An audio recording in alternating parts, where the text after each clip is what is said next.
Anatoly is from Vilnius here. He's come a long way. He's the CEO of Game Insight, and our topic is constant change. Some of this will almost sound a little reminiscent of Jessica's story, but Anatoly's company moved from Moscow to Vilnius in 2013, which was actually much better timing, I guess. But you guys have gone through some of your own changes in doing that. Can you talk about some of that as well? Yeah, well, originally I come from Riga, Latvia, so that's the region where my first studio, now part of Game Insight, has been there for almost 6 years, and our roots come from that region for a lot of staff there. So this was more of organic change of becoming a truly global developer, and we had revenues from US and Europe dominating our positions from day one. So that has been a move to become much more transparent and open for both public and potential investors out there. Yeah, you became a European Union company. Yeah. So Lithuania is a part of EU. It switched to Euro that year, so it's easier to do business out of that region. Now, tell us more about Game Insight itself, and I guess you're very well known in Eastern Europe, and you have 300 million players, downloads. But on a world stage, it's much harder to become globally known, I guess. But tell us more about Game Insight. Yeah, well, almost 6 years ago, we have built the very first ever simulation tycoon game for social networks. And throughout those years, we grew to 700 people, 9 studios, and the revenue from those business simulation tycoon games have recently surpassed $200 million, and it just keeps growing out there. So throughout those years, we started a social games company and have transitioned into mobile games, again, making the first in that direction for both simulation tycoon and hidden object game in free-to-play on mobile. So nowadays, as you mentioned, it's getting much harder to get noticed with new brands out there, unless you are into Game of War like Thingia. So for us, it's our heritage titles, our franchises like The Tribes and the Mystery Manor, which are one of the most well-known franchises in those game genres, are really crucial. That was a hidden object game genre, yeah. Yes, yeah. But yeah, in simulation games, then everybody sort of thinks of SimCity, but you guys are very large in this business. Yeah, we have over 10 games in operation across 5 platforms, ranging from Paradise Island, one of our biggest IPs with over 50 million downloads. We've recently launched a sequel to that, and we have 9 more games in that direction. So we have this portfolio strategy where we keep launching a new game in this game genre every quarter or so, and players keep flocking from one game to another while waiting for updates in other games in that direction. So this is a very big vertical and chunk of revenue for us, and we keep supporting those players and updating those games on a constant basis. And you call this sustainable free-to-play. Can you explain that more? Yeah, this is a term that we have recently coined for us to explain how you could really build a long-lasting franchise, launching something 6 years ago and just keep updating that, keep focusing on the player experience. So there are kind of 3 pillars in that. The first one is never shutting down a game. So I think lifetime we have launched over 40 titles, and most of these games can still be played. Some of them have restrictions on download, but players that have these games in their phones can still keep playing them. So that's really important from brand perspective. I think there are too many companies that are just sunsetting games in a really nasty way and have devalued their franchise, their brand value, by betraying their loyal audience of millions of players. So we have this as a part of our sustainable free-to-play initiative to keep those games running for years to come. And the biggest part of that is actually figuring out how the industry reinvents itself every year. So we started a social games company, have been first comer into mobile space and launched this in these game categories, and then cross-play with Facebook and mobile came. Nowadays it's desktop, Windows, Amazon, and other platforms. So we have this broad spectrum of experiences for those game title and franchises, and keep doing that for all of those games. That's one big point out there. But sadly, that's kind of a rare thing in the business, right? I mean, when you buy something in a game, you should be able to expect to keep playing with that thing and keep playing that game. Yeah, this is a huge second huge point for us. If a player has started playing on one platform, he needs to have an easy way to automatically restore his profile when he changes his phone every year. So persistence profiles, customer support that would deal with all of that. And it should be so transparent that people switching phones wouldn't even notice. It shouldn't matter if it's iOS, Android, or any other platform out there. They should just seamlessly retain their progress and keep playing and potentially paying for many, many years. And a lot of our franchises are in operation for 3, 4, and even 5 years out there.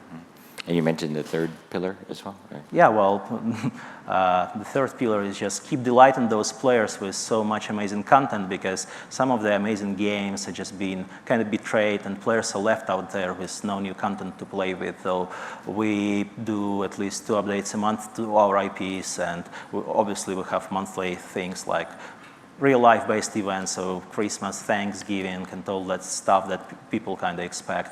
And along with that, major updates, new levels, new content, new quests, new challenges. So it's really tough to do that for 10 titles a month, but with 9 studios and amazing experience in that, I think we have pretty much nailed that, as we have those titles surviving through those different eras. So offline play is also important to this sort of. So when we started in sustainable free-to-play. Right? When we started in our region, offline play was crucial, as connectivity hasn't been really really advanced back then. Edge, 3G, all of these factors have been limited for players to experience the game. So when we saw our players going to metro commuting with poor connection, all of our games initially had offline play. I think nowadays at least 9 out of 10 games, 90% of our games have this functionality. And that creates this extra brand trust. If anything happens with game servers, players will just know they could retain the game progress, back up, restore, and keep playing for years in those games. So this is a crucial part of sustainable free-to-play for us.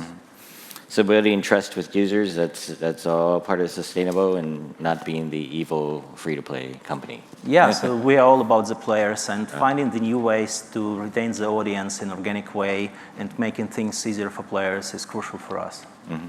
So tell us about your strategy as well. I think you're targeting maybe 10 games a year for release as well. Yeah, well, we have those 2 verticals, our heritage business of Simulation Tycoon and hidden object games. We need to keep releasing titles in those verticals. So our players expect to play at least 3 new games in Simulation Tycoon game genre, so we keep releasing new games. And now we're going to reinvent a lot of those games with 3D elements and social elements and more modern approach to that. And the second vertical is our new 3D gaming and moving into new genres and titles and building up the new sources of revenue. So that's those 10 titles. We have to release at least 5 titles in our existing game genres and start delivering new high-quality 3D content to be up to speed with the industry and play in the same kind of level of field as EA Mobile, Glue, and all the big guys. So we want to be there, and I think we have all of the building blocks arranged now, and we'll have a couple of exciting launches soon. Now it helps to have 9 studios to do that, but I guess you heard Nicolo De Masi talk about a portfolio strategy, and Gabe Layden say you can only really make one game well. Yeah, well, so there's some pressure to go toward where Gabe is, I guess. But how are you finding that right balance, I guess? Yeah, well, we're making some major bets on multiple titles that are in development by really big teams of 50 people up, spending over 2 years on those titles. So for us, we're making those big, bold bets, and not just one, but a couple of them at the same time. So that's in the new vertical of making and defining the new game genre. So we'll have a new turn-based strategy coming out, MMO style, so with a lot of clients, chats, interactions. So that's what players want nowadays. They're ready for much deeper experience. And Christian had an amazing session about Vainglory. So people are ready for those deeper experiences nowadays, and we are following that and hope to be a trendsetter in few game genres that haven't been still pioneered in free-to-play and mobile. And what is your own view of, say, Eastern Europe as a market, as an opportunity now? You know, it goes up and down depending on the crisis cycles in this region. It's our home market where we would soft launch and beta test a lot of titles. The potential is there. I think we have around 10% of our revenue coming from that region, but US, Europe, and recently Asia has been a strong priority for us. It's a good market to do a lot of things in a kind of cheap way to launch those titles and see the scale and how it works. But if the country is going through the crisis or something like that, you would definitely see less players paying for new games, and it makes it kind of risky to beta test things. So we still do it in Canada, Australia, New Zealand, and countries like that. And how else have you thought about becoming, say, a global company instead of an Eastern European company? Yeah, well, for us, it's all about the brand and the brand value. So the Tribes, which is our biggest franchise out there, we really hope that the new game, which will be announced and coming this year, will sparkle the new wave of interest for the Tribes franchise. The Tribes and its dinosaur is our mascot for quite a while, and this series has been really popular for us. So we will be all about those core brands, and we hope that we will be known for actually game characters from our game. So that's going to be the strategy for a couple of our next titles out there.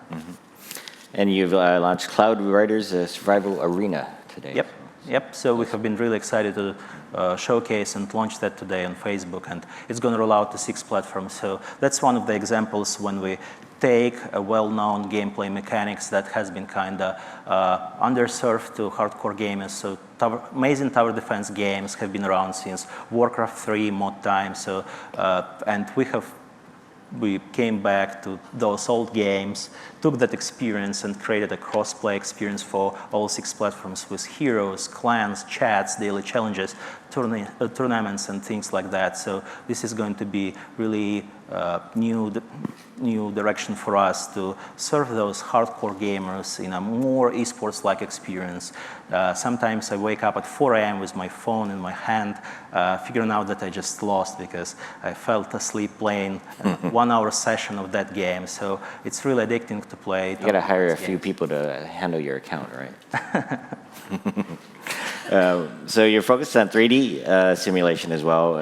You have My Country 3D, and this is, I guess you can't advertise it this way, but it's like a marriage of The Sims and SimCity, right? Yeah, well, 6 years ago, we have kind of defined what modern simulation tycoon games look like. And I couldn't say that I'm satisfied with what I did 6 years ago and how it lasted, click, just collect money, sign contracts. So we came back to the roots of all old school games. Chrysaorus, Transport Tycoon, Roller Coaster Tycoon, where you could micromanage people, drop them here and there. EA Bullfrog titles like Theme Hospital, Theme Park. So we kind of fused all of that legacy amazing experiences in the single title where you could micromanage people on the level of the city. You could zoom out and see the huge skyscrapers. You could zoom in and do all those things at the same time. So it's really exciting for us. We've been building this game for almost 2 years now, built on Unity, really close collaboration on the new generation of game engine with endless landscapes. So My Country 3D for us is going to be one of those crucial points where we try to redefine the stale genre that has a lot of elements in it that are kind of tired to players, and players really want something innovative. So this is developed by our studio called Innovate. So what's more about, say, the roadmap and how to do more sustainable free-to-play and to really just sort of serve these customers you have on a global stage, I guess? Yeah, well, we'll keep releasing games in our existing franchises, as I have mentioned, like Paradise Island 2 recently came out, the new games in the Tribe series. As for the new direction out there, we have a pretty exciting lineup of 3D games, including Xmercs, which is our turn-based strategy. We'll have a few more announcements, perhaps even something as ambitious as a I would say first-person shooter game or something like that. So we'll see how it goes. So much more hardcore, and this is kind of like, you know, part of your constant change, I guess, message. Yeah, well, a lot of us come from MMO games development background and operation. In our previous company, we used to operate, let's say, Perfect World in Eastern Europe. So we take that experience and kind of look back and say, you know, mobile platforms, 4G LTE connectivity, it's all there. So, and then you would look at Vainglory and see what they have achieved. It couldn't have been done a few years ago with really crappy connectivity. So we're thinking, let's make those great games that we have been operating and developing in MMO game space and transcend them to mobile experiences, figure out what's going to be the session play times, will players play for a few hours a single session, or it's going to be shorter bursts. Let's try all those genres that have been really underserved on mobile and put check mark in all of them, and let's see if we could really nail down a few of them out there. So 3D, MMO-like, clans, esports, Twitch integration. So these are all the check marks that we tick in all of those new releases out there. And obviously cross-platform, because for all of our franchises, we want to have the broadest reach in the audience out there. So most of our games are released on 5-6 platforms, so covering anything from mobile to Facebook to Windows desktop, things like that. Mm-hmm. So I guess you could sort of adapt Google's motto of "Don't be evil," and you can sort of be the "Don't be evil" free-to-play company. Yeah, well, it's hard to find this equilibrium of monetizing the players and making those titles sustainable from the revenue perspective, so they could last, and the team will be able to develop more content that serve those players and have fun enough experiences for players to actually play those games for a long time. So this equilibrium for a lot of titles and a lot of game genres is yet to be found, and we're making some bets here in unexplored directions. So we are a little bit scared, but we're excited about the prospects of doing that the same way as we did with Simulation Tycoon and free-to-play hidden object games. Well, I guess if you overfish the whales, they're going to become extinct, right?